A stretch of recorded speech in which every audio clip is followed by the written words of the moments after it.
Un grand nombre de problèmes peut être dépisté durant les examens systématiques, mais la question, c'est si le médecin qui s'aperçoit du problème est capable de le résoudre.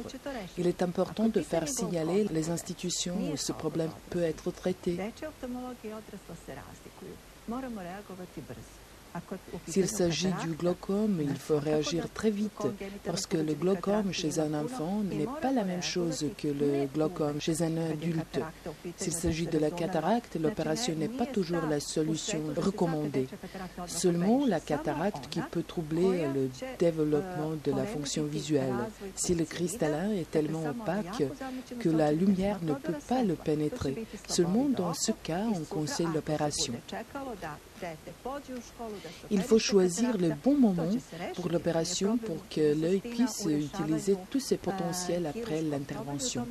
Le problème de réfraction, ce qui est notre sujet aujourd'hui, la correction de réfraction chez toutes les générations, des plus jeunes aux plus vieux.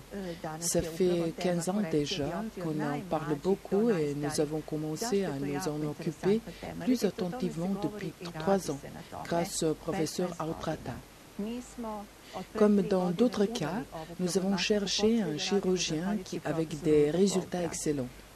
Il est un des auteurs les plus cités dans le monde. Il a écrit une grande étude sur ce sujet. C'est une problématique qui n'avait pas existé chez nous dans les pays de l'ex-Yougoslavie. Même aujourd'hui, cette procédure n'est pas un traitement standard. Elle n'est disponible qu'aux centres les plus modernes.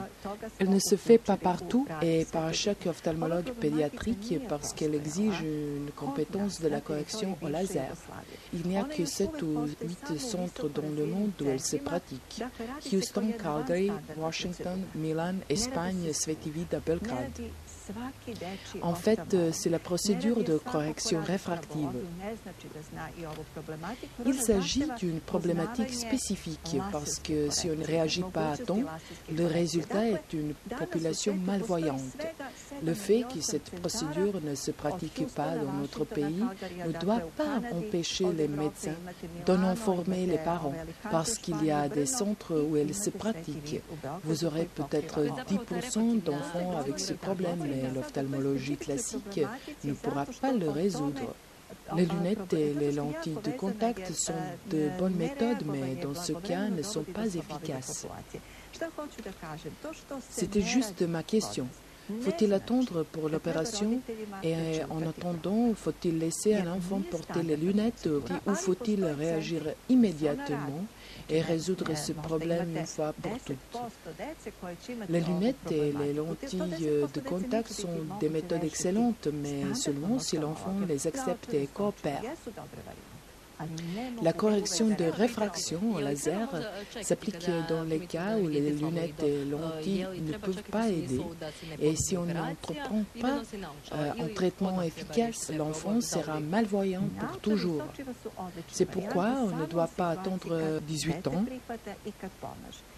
Parce que la vue se développe le plus intensivement de la 3e à la 8e année. Les enfants n'ont pas d'examen ophtalmologique avant qu'ils commencent d'aller à l'école. Et le résultat est un grand nombre d'enfants malvoyants. Disons que les problèmes commencent à se manifester vers l'âge de 3 ans.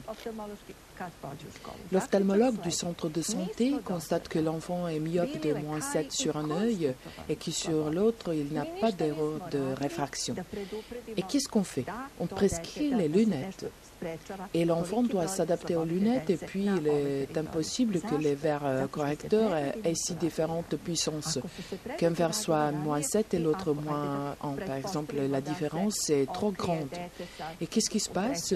L'ophtalmologue prescrit les lunettes aux verres correcteurs de puissance -4 et -1, mais ça ne fait rien. Il n'y a pas de résultat.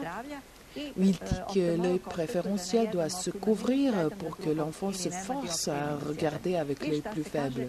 Mais on ne peut pas forcer un enfant de regarder par un œil avec lequel il ne voit que flou. Il faut lui d'abord donner une correction pour abaisser son erreur de réfraction et après le faire pratiquer plus son œil faible. Dans ce cas de déficience visuelle, qui s'appelle anisométropie, la lentille de contact peut être bien utile, mais comment faire porter des lentilles de contact à un enfant de 3 ans? S'il l'accepte, d'accord, pas de problème. Et quoi faire si l'enfant refuse ou supporte mal des lentilles de contact? Rien, on ne fait rien. On dit, eh bien, on va attendre à ce qu'il ait 8 ans pour qu'il porte des lentilles de contact. Mais c'est trop tard. L'œil est devenu malvoyant, la période de développement de la vision est déjà terminée et on n'a rien fait. On a fermé les yeux devant le problème qui va marquer toute la vie de cet enfant et de sa famille.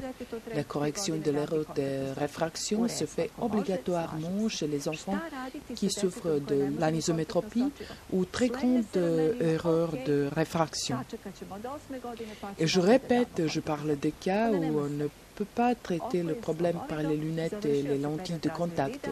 Ce sont aussi les cas de strabisme accommodatif qui est la conséquence d'une amétropie non corrigée. Le plus souvent, il s'agit d'hypermétropie puisque l'hypermétropie exige fort mouvement d'accommodation. Donc, si vous ne pouvez pas donner les lunettes à cet enfant, vous devez lui faire la correction au laser. Alors, c'est la 3e indication. La 4e indication, ce sont les enfants à besoins particuliers, les enfants atteints du syndrome de Down, de l'autisme ou de n'importe quel autre trouble psychomoteur.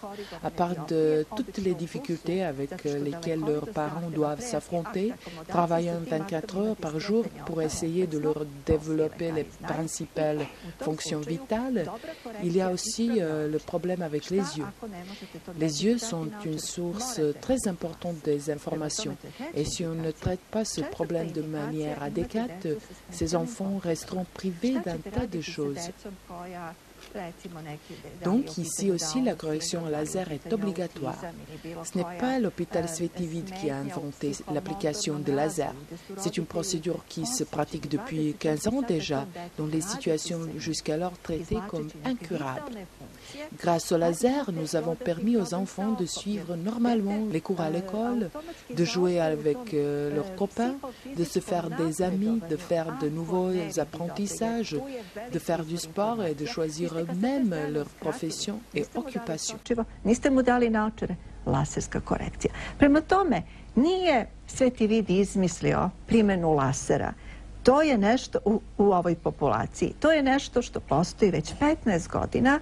Primenjuje se u situacijama koje su do tog momenta bile nerešive i na taj način mi smo oslobodili vidne potencijale tog deteta i stavili decu normalno u školske klupe, pustili decu da se socijalizuju, da se druže sa drugom decom, da stiču neka druga znanja, da se bave sportom, da biraju sami svojom voljom neka svoja zanimanja i opredeljenja.